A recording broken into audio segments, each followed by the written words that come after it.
Estou de volta, pessoal! Sejam bem-vindos ao meu cafofo teológico e apologético. Eu não estou 100%, mas estou de volta. E para marcar a minha volta aqui no canal, eu vou trazer uma série de vídeos falando sobre práticas espirituais, exóticas ou, no mínimo, estranhas. Loucuras.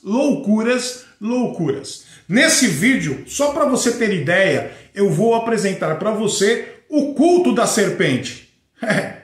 Culto da serpente, gente. Tem coisa louca por aí e muitas vezes a gente não conhece. Além de falar sobre o culto, eu vou trazer um vídeo. Eu vou trazer para você um vídeo que vai mostrar um pouco do culto e um pastor que foi picado por uma serpente no meio do culto. Meu amigo, tem muita gente louca por aí. Um cara chamado George Ainsley, no Tennessee, nos Estados Unidos, por volta de 1908, leu 2 versículos bíblicos e achou que poderia manipular serpentes e fazer até mesmo um culto levando as cobrinhas para esse culto, meu amigo. O cara lê um texto sem regra hermenêutica, sem entender o contexto, e aprenda uma coisa. Se você ler um texto, versículo, você lê um texto, tirou do contexto, você vai arrumar um pretexto de criar uma heresia. Esse cara fez isso, tá bom?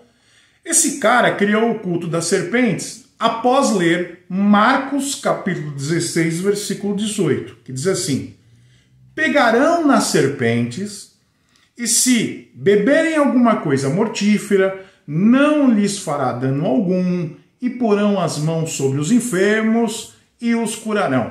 Eu vou explicar esse texto no final do vídeo. Aí ele vai para Lucas 10, versículo 19. Esses 2 textos são palavras de Jesus. E aqui está dizendo o seguinte: eis que vos dou poder para pisar serpentes e escorpiões e toda a força do inimigo, e nada vos fará dano algum. Já vou dizer que esses 2 textos fala sobre algo espiritual e não material. Bom, ele leu esses 2 textos e o que o cara fez foi nas montanhas buscar uma cobrinha, uma jararaca. O cara traz essa cobra para a sua casa, coloca numa caixa, chama os amigos, que belo amigo, chama os amigos e começa um culto. Começa a pregar. Em um dado momento, o cara tira uma cobra, depois de ter explicado com a sua interpretação esses 2 textos. E o cara pregava de um lado, balançava a cobrinha do outro, enrolava no pescoço, enrolava no braço, e ali começou o culto das serpentes.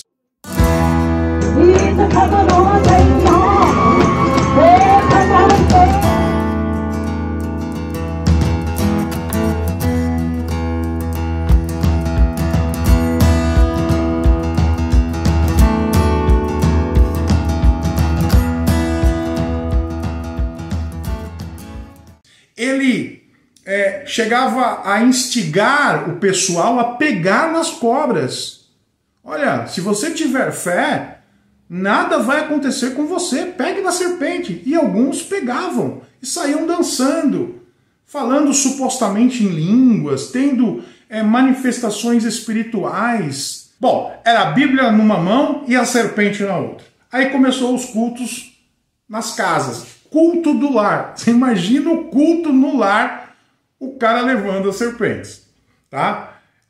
Às vezes o cara fazia culto na floresta, nas montanhas, em salão, até que um dia, um dos adeptos, um membro desse culto, dessa seita, eu posso dizer assim, pegou em uma serpente, foi picado, a serpente cravou os dentinhos ali, as presas, né, no corpo daquele cara, o cara cai, mas não morre, a criatura não morre. Mas o que aconteceu? Isso afugentou muita gente. O pessoal falou, não vou participar desse negócio aí não. Aí o Jorge chega e diz o seguinte, olha, esse cara que foi picado não tinha fé, meu. Se tivesse fé, ele não teria sido picado. E outra coisa, não teria acontecido nada. Só que o George também não teve fé, porque depois que aconteceu isso, o pessoal começou a se debandar, né? Foi embora. E George fez o quê? Mudou de cidade, foi para outro lugar e começou ali o seu culto à serpente, convidando o pessoal. Então o George também, o pastor que começa esse culto, não teve fé, né? Ele mudou de cidade para começar o culto. Ali proliferou esse culto e aí ele criou o ritual do beijo da serpente. O que é que acontecia nesse ritual? Bom, em um dado momento, eles separavam quem tinha fé para um lado, quem não tinha fé para o outro. Quem tinha fé iria manipular as serpentes. Quem não tinha fé iria olhar o pessoal manipulando. Então, ali no meio do culto já sabia quem tinha fé e quem não tinha fé. Aí eles traziam as caixas com as serpentes e em um certo momento do culto, os caras que tinham fé enfiavam a mão na caixa, retiravam a serpente e saíam dançando com ela em uma manifestação espiritual, entre aspas. Isso aí é loucura. O Espírito Santo não está nisso tudo, tá bom? O Espírito Santo não está nisso tudo. Você pode ter certeza disso, tá? Então saíam dançando com elas, enrolavam no pescoço, enrolavam nas mãos e por aí vai. Bom, o ritual do beijo da serpente era conhecido por quê? Porque o ápice deste culto era trazer a serpente até o rosto e deixar com que ela passasse a língua no rosto. Então eles pegavam a serpente, traziam perto do rosto e deixavam com que a língua dela passasse. Eles passavam a língua dela no seu rosto. Aí você vai me perguntar, caramba, teve alguém que foi picado? Claro que teve. Teve gente que morreu? Sim. Lewis Ford morreu depois de ter sido picado num culto desse. Outro cara também chamado Jamie Coates levou uma picada, rejeitou o tratamento, rejeitou ser levado para o hospital e morreu em casa. E agora eu vou mostrar para você um vídeo onde um pastor também é picado no culto. Você vai ver um pedacinho desses cultos para você entender como é que funcionava essa desgraça, esse tipo de culto que não é culto. Isso é heresia.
Difícil, né?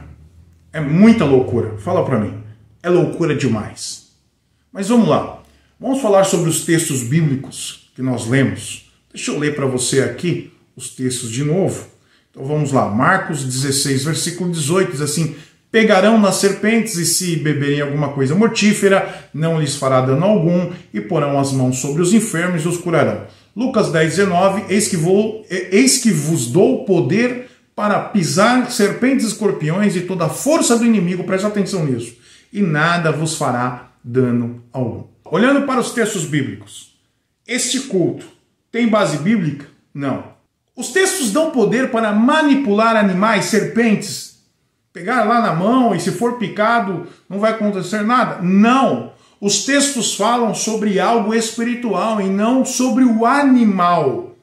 Os textos que Jesus fala, que nós citamos aqui, ele está falando de algo espiritual. A serpente tem diversos significados na Bíblia. Ela pode significar o diabo, ela pode significar o mal. Satanás é chamado de antiga serpente lá em Apocalipse 12, versículo 9. João Batista e Jesus chamou os saduceus e fariseus de raça de víboras. Os textos falam sobre a autoridade espiritual sobre o inimigo. Jesus deu autoridade em seu nome para enfrentar o inimigo. Só para você ter ideia, se você pegar o Lucas capítulo 18, ele leu 19, mas Lucas capítulo 18 diz assim: vi Satanás cair do céu como um relâmpago. E no versículo 19 diz: eis que vos dou poder para pisar serpentes e escorpiões. Agora preste atenção, lembra que eu disse? Preste atenção nesta frase, preste atenção.